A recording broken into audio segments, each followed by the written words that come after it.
Morning student, once again welcome to the class. Yesterday we have started new chapter number 24 substances, object and energy. हे आपण start केलेला होता. त्यामध्ये आपण ते स्टेट ऑफ सबस्टन्सेस बघितलेले होते. तर सबस्टन्सेस अँड ऑब्जेक्ट हा जो पॉइंट आहे तो आज आपल्याला बघायचा आहे. सबस्टन्सेस मीन्स काय होते, पदार्थ, अँड ऑब्जेक्ट मीन्स वस्तू. अस्मिता went to buy an earthen pot and there she saw many things kept for sale. तर बघा, अस्मिता नावाची मुलगी आहे. अस्मिता ही माठ आणण्यासाठी गेली होती आणि तिथे तिने विकायला ठेवलेल्या अनेक वस्तू बघितल्या. How did she identify what she needed, म्हणजे या सर्वांमधून तिला काय हवा होता तसा माठ तिने कशावरून ओळखला. तर बघा, from what substance had the potter made all the things. या सर्व वस्तू कुंभाराने कोणत्या पदार्थापासून बनवलेल्या असतात. And what is the difference between a substance and object. तर पदार्थ आणि वस्तू यातील कोणता फरक आपल्याला समजतो. Object have a defined shape and their parts are put together in a particular way. Object are made up from substances. तर बघा, वस्तूंना विशिष्ट आकार असतो, त्यामुळे त्यांच्या भागांची विशिष्ट रचना असते. आणि पदार्थ हे वस्तू हे पदार्थापासून बनलेल्या असतात. Look at the object in the picture above and what substance are they all made from. तर बघा, इथे काही पिक्चर्स दिलेले आहेत. तर हे जे पिक्चर्स आहे, जे ऑब्जेक्ट वस्तू आहे, यावरील सर्व ज्या वस्तू आहेत त्या कोणत्या पदार्थापासून बनवलेल्या आहे. तर हे तुमच्या लक्षात आले असेल की हे जे काही सर्व पदार्थ बनलेले आहेत ते लाकडांपासून बनलेले आहे. एनर्जी मीन्स ऊर्जा.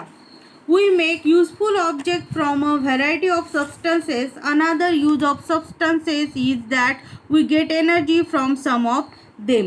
तर विविध पदार्थांपासून आपण अनेक उपयुक्त वस्तू बनवतो आणि पदार्थाचा एक महत्त्वाचा असा उपयोग म्हणजे पदार्थापासून आपल्याला काय मिळते, ऊर्जा मिळते, एनर्जी मिळते. There is a car and its tank is full of fuel but it does not move. Why is that. तर एक गाडी उभी आहे आणि तिच्यात इंधन भरलेलं आहे, फ्युअल भरलेलं आहे, परंतु ती पुढे चालू शकत नाही. असं का. When we have run a long distance, we feel tired. We have to stop. Why is that? आणि बघा, आपण खूप अंतर धावलो तर आपल्याला थकवा येतो, आपण थकून जातो, आपल्याला थांबावे लागते. तर असं का होतं. तर बघा, energy is required to do work and the capacity of a body to do work is called energy. तर एनर्जी म्हणजे काय, तर काम म्हणजेच काय, कार्य, आणि कार्य करण्याच्या क्षमतेलाच आपण काय म्हणतो, एनर्जी म्हणतो, ऊर्जा म्हणतो. When petrol or diesel burns in a motor vehicle, energy gets release.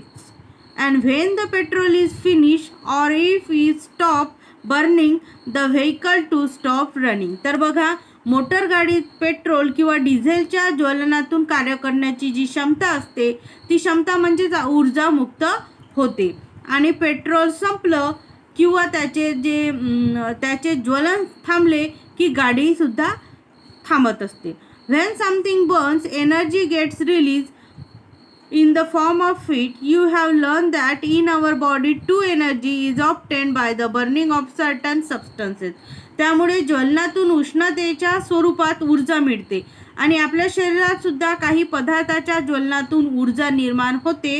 हे तुम्ही शिकला आहात. फ्युअल्स आहे इथं बघा. Many machines can be run using fuels. Coal, diesel, CNG, LPG, petrol are all substances from which energy is obtained in the form of heat. तर बघा, असे अनेक यंत्र आहे, या यंत्रे इंधनांचा उपयोग करून चालवता सुद्धा येतात. जसं कोल आहे, डिझेल आहे, LPG आहे आणि CNG आहे, बायोगॅस, पेट्रोल, हे सर्व. तर या सर्व पदार्थांपासून उष्णतेच्या रूपात ऊर्जा प्राप्त होते. When a person or vehicle moves, heat energy gets converted into motion and energy in the form of motion is called kinetic energy. तर कायनेटिक एनर्जी मीन्स गतीज ऊर्जा कशाला म्हणतात.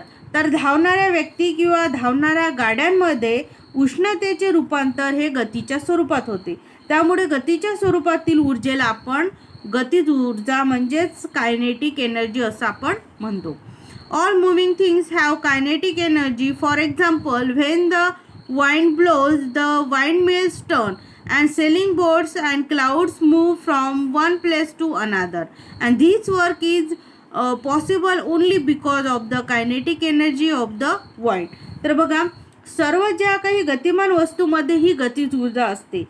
फॉर एक्झाम्पल, वाहत्या वाऱ्यामुळे पवनचक्क्यांची जी पाती आहे ती फिरत असतात, म्हणजे वाइंड मिल्स मीन्स पवनचक्की. आणि जे सेलिंग बोट आहे, शिड्याच्या बोटी आहे, तसेच आकाशातील जे काही ढग आहे ते इकडून तिकडे जातात. आणि ही कार्य वाऱ्यातील गतीज एनर्जी म्हणजेच कायनेटिक एनर्जीमुळेच शक्य होत असतात. Which other machines use kinetic energy to do certain task and how do they get this kinetic energy.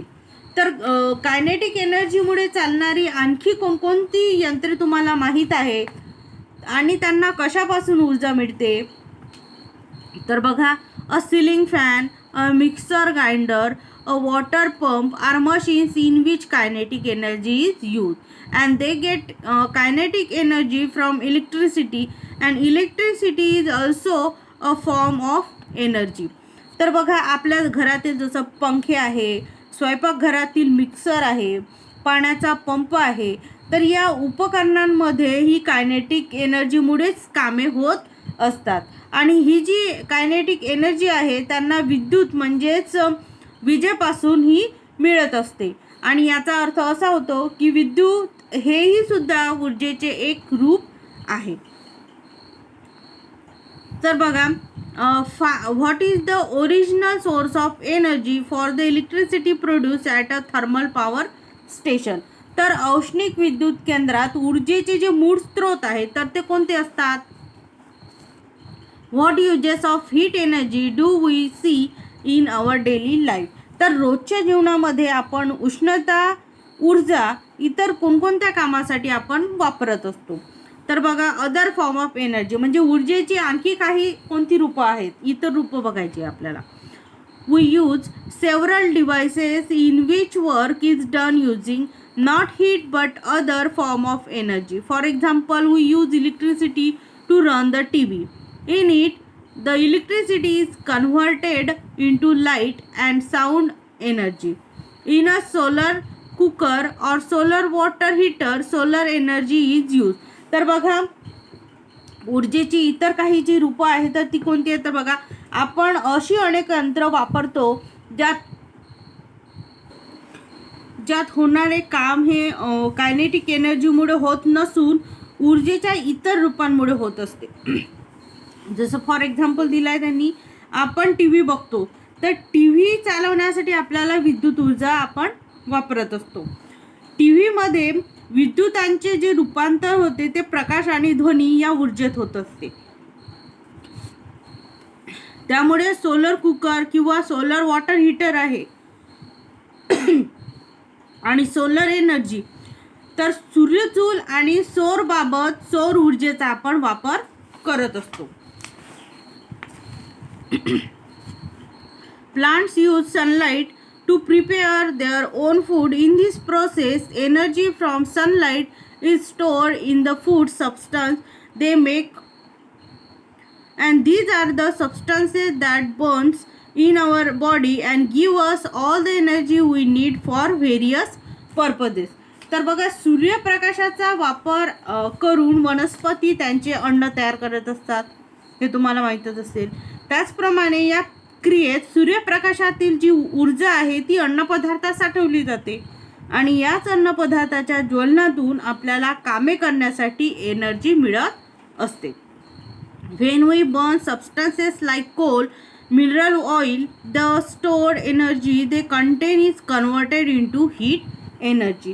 त्यामुळे कोळसा, खनिज तेल असे जे इंधन पदार्थ आहे ते इंधन पदार्थ आपण जाळतो आणि तेव्हा त्यातील साठवलेल्या ऊर्जेचे जे रूपांतर आहे ते ऊर्जेत होते.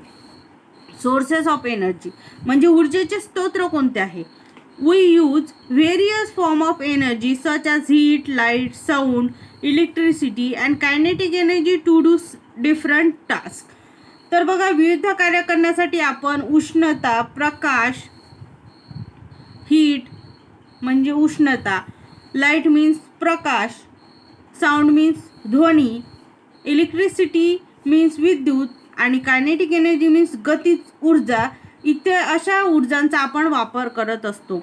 In today's world our main sources for all these form of energy are fuels and electricity, and to produce electricity many power station use fuels. तर बघा, आजच्या जगात इंधने आणि विद्युत हे आपले ऊर्जेचे मुख्य स्रोत आहेत. त्यामुळे विद्युत निर्मिती करण्यासाठी अनेक केंद्रांमध्ये इंधनाचाच वापर होत असतो. Store of coal and mineral oil on earth are limited. In future we will have to use mainly solar energy and atomic energy for the purpose of producing electricity. तर बघा, कोळसा आणि खनिज तेल यांचे साठे मर्यादित आहे, लिमिटमध्ये आहे. भविष्यात आपल्याला वीज निर्मितीसाठी सौर ऊर्जा आणि अणुऊर्जेचा वापर मोठ्या प्रमाणावर करावा लागणार आहे किंवा करावा लागेल. There are batteries which produce electricity using sunlight and they are called solar batteries.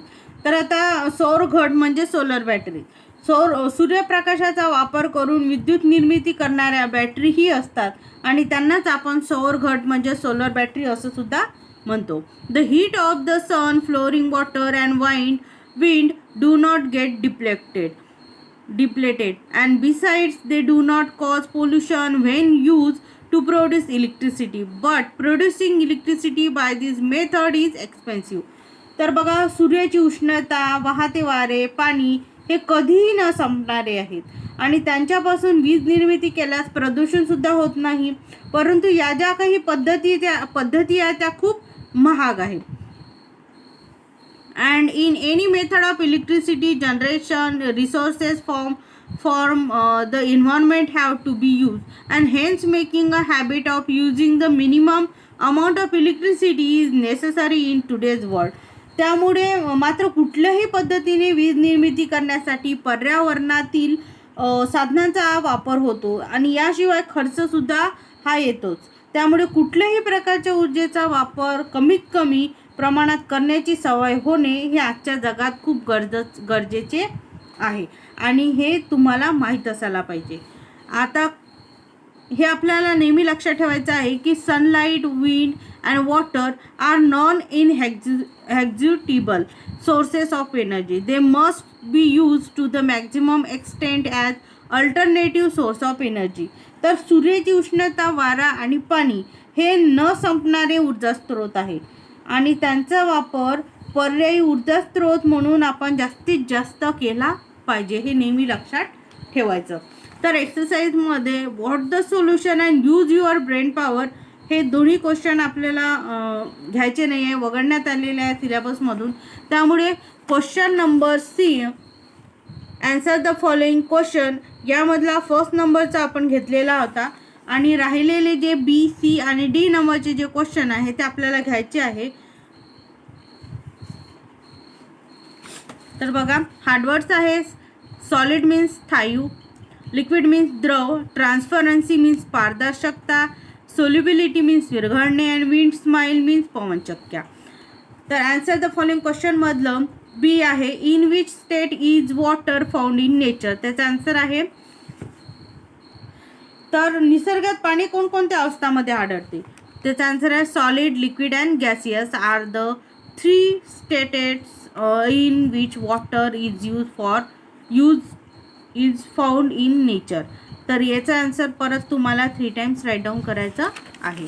Next question आहे D, what is mean by energy म्हणजे ऊर्जा कशाला म्हणायचं. तर त्याचा आन्सर आहे the capacity to do the work is called energy. Okay, तर हे क्वेश्चन तुम्हाला नोटबुकमध्ये परत लिहायचे आहे 3 टाइम आणि लर्नसुद्धा करायचे आहे.